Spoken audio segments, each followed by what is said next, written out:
Alright, this is your boy Bronson again. This is by any means necessary fantasy football talk for week 4 for Thursday, September 30th. It's about wide receivers, spikes and yikes.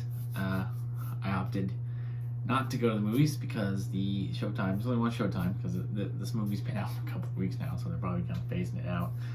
One showtime at 4:30 p.m. That's unacceptable for me. That's going to cut into my football watching time. I don't want to see the movie that bad. I'll live without it. I'll just wait the extra hour and go watch Thursday Night Football game, which I'm actually kind of excited about. I mean,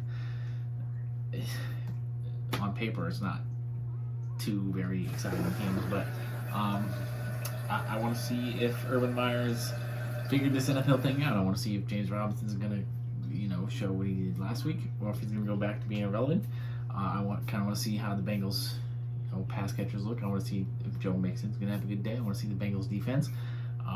These are two teams I haven't seen at all this year, really, except for the Bengals week 1 in overtime against the Vikings. That was the only part of that game I was able to catch. And I haven't seen the Jaguars at all. I think the Jacksonville is going to get their first win today. I really do. I think, and I know that Jacksonville is the underdog. They have the spread is like 7.5 or something. I would definitely bet on Jacksonville beating the spread if I was a betting man, or if you were a betting person, put some money on Jacksonville beating the spread. That's my opinion. Well, let's get to the yikes at wide receiver. I've got 4 of each for you. Not like I pretty much agree like most of the wide receiver rankings for the week, but there's a few that I do kind of want to touch on. DJ Moore at 7. I think he's pretty matchup proof at this point. He's really good wide receiver. But my concern is that Trayvon Diggs has looked really outstanding here early in the season, and Trayvon Diggs is going to be primarily covering DJ Moore for 100% of the game. That doesn't mean DJ Moore is not going to have a good day. It just means he's going to have tougher sledding than normal. I still think DJ Moore, wide receiver 2 for the week. I don't have him as a wide receiver 1. 7's a little high. I'm going to put him 13 to 16 range. High to mid wide receiver 2.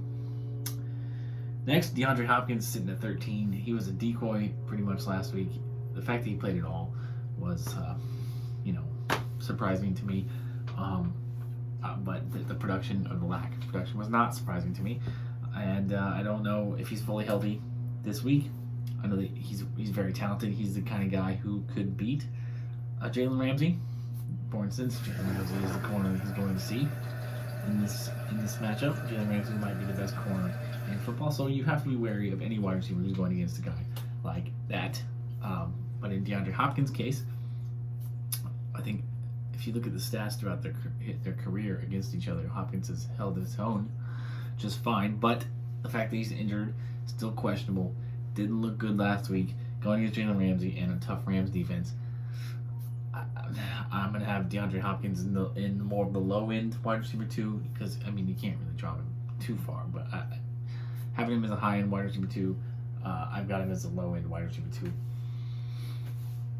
Brandon Cooks at 19. I know that he's been looking really, really good for this season, and I was a little lower on him last week than I should have been. He had a great week, great game.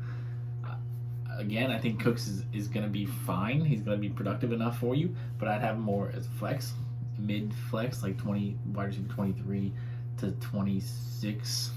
Mid to level flex. Not a back end wide receiver 2 this week. He's going to be facing Tre'Davious White, who's one of the better corners in football himself. And Cortland Sutton down at 29. I know that's low end flex. I wouldn't consider playing him at all. Other than that one huge game in week 2, he really hasn't done much. And Baltimore, something tells me that Baltimore defense is definitely really gonna show up on Sunday and make the day hell for the Broncos. Offense for the Broncos, pass catchers. The running backs, Melvin Gordon, Javonte Williams, there could be a different story. We'll talk about that later on. But for the pass catchers, don't like any of them this week, Cortland Sutton included.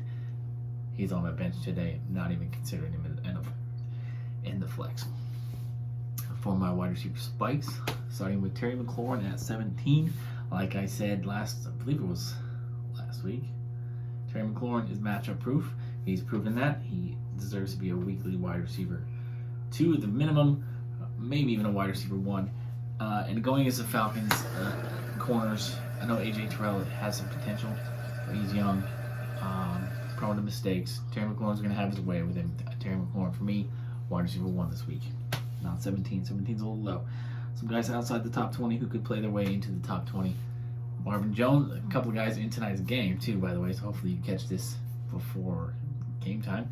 Marvin Jones at 25 and Tyler Boyd at 26. Marvin Jones is the number 1 receiver in Jacksonville. A lot of people were predicting Laviska Shenault to have a breakout year. Doesn't look like that's going to happen. It's Marvin Jones and DJ Chark show. And, Marvin Jones number 1. They paid him a lot of money. Marvin Jones goes out and gets touchdowns, which is a big component of fantasy success. So, the target share and the touchdown production, both there for Marvin Jones. Marvin Jones, wide receiver 2 for me this week against a Bengals secondary that's just okay. Trey Waynes is back for the Bengals tonight, but that doesn't concern me much as a Vikings fan. I remember watching Trey Waynes get pretty much dominated on an almost weekly basis when he was here with us. So, Tyler Boyd at 26. I'm really not a fan of Tyler Boyd this year at all. I did end up drafting him in one league, and I will be playing him tonight because I've got injury concerns on my wide receiver spot that I can't really afford to wait out. Since they're questionable. I think it's Hopkins, Galladay, someone else. Like, they're all questionable, and so it's like I gotta roll with Tyler Boyd tonight or risk not having a wide receiver on Sunday. So, but I'm not super concerned. I think Tyler Boyd's gonna be a day. T. Higgins is out again in the Jaguar secondary, especially without C.J. Henderson now. He's gonna be a little bit more depleted. I feel like this Thursday game is gonna be a good offensive showing on both sides.